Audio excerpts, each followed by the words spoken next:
Hi friends, ఇవాళ మీకు cutting చేయడం ఎలాగనేది నేర్పిస్తున్నానండి. ఒకసారి చూసి ఈజీ ప్రాసెస్లో చూసుకోండి. ఇది ఆది బ్లౌజు అంటే టేప్ కొలతలు ఏమీ లేకుండా మీకు ఆది బ్లౌజ్తో కటింగ్ నేను ఎలా చేయాలో ఒకసారి చెప్తాను. దాన్ని బట్టి అర్థం చేసుకొని మీరు చేయండి, సక్సెస్గా ఉంటుంది. ఓకేనండి. ఇది షోల్డర్ అండి. బ్యాక్ పార్ట్ బ్లౌజ్ తిరిగేసి ఇలా షోల్డరు కింద నడుము కాడ డాట్ పట్టుకొని బ్లౌజ్ని 1/2 ఇంచు వదులుకొని ఇలాగ కొలత వేసుకోవాలండి. ఇలా కొలత వేసుకున్న దాన్ని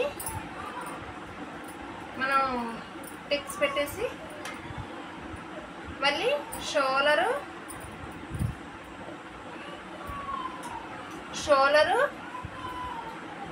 2 ఇంచులు తీసుకోవాలి. అదే షోల్డరు మళ్ళీ ఇలా పెట్టుకోవాలండి.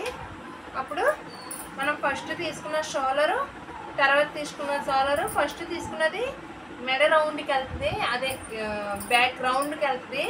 రెండోసారి తీసుకున్నది ఈ షోల్డర్ ఉంటుందండి. ఇప్పుడు నడుము తీసుకుందాం.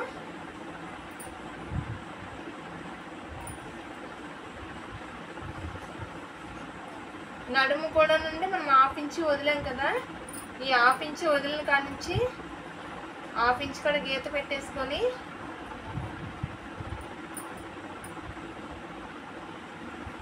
ఆది బ్లౌజ్ నడుము ఎంత ఉందో అంతా పెట్టుకోవాలి.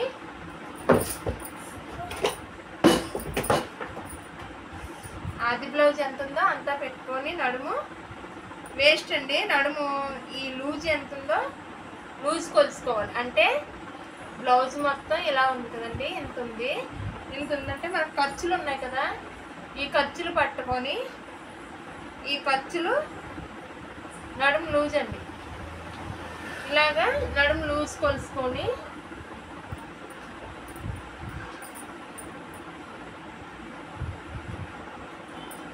ఒరిజినల్ కడికి గీత పెట్టుకొని ఖర్చు అది ఎంత ఉందో ఇంకా అంత ఖర్చు ఎక్స్ట్రా పెట్టుకోవాలండి.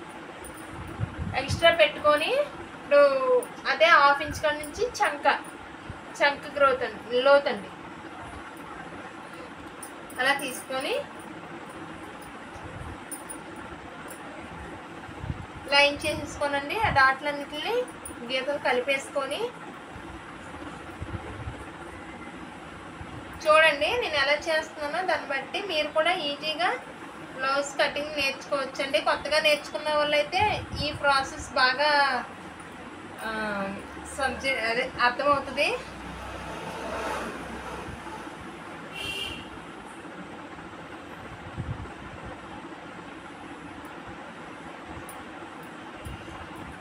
చక్కడ 1 ఇంచి నుంచి లోతు తీసుకోవాలి. ఇలాగా ఇదండి బ్యాక్ పార్ట్.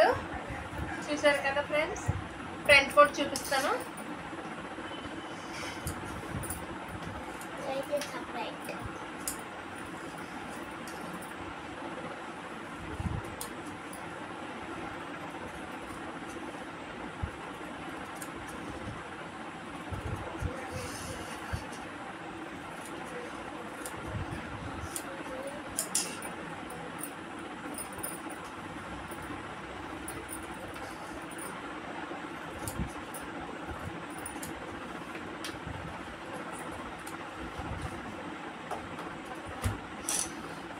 ఇదండి బ్యాక్ పార్ట్. ఇలా తీసుకుంటాం కదండి, ఇది బ్యాక్ పార్ట్. ఈజీగా వచ్చేస్తుందండి. మనకి ఏ కొలతలు అవి ఇవి లేకుండానో టేపు స్కేలు లేకుండా మనకి ఈజీగా ఉండేలాగా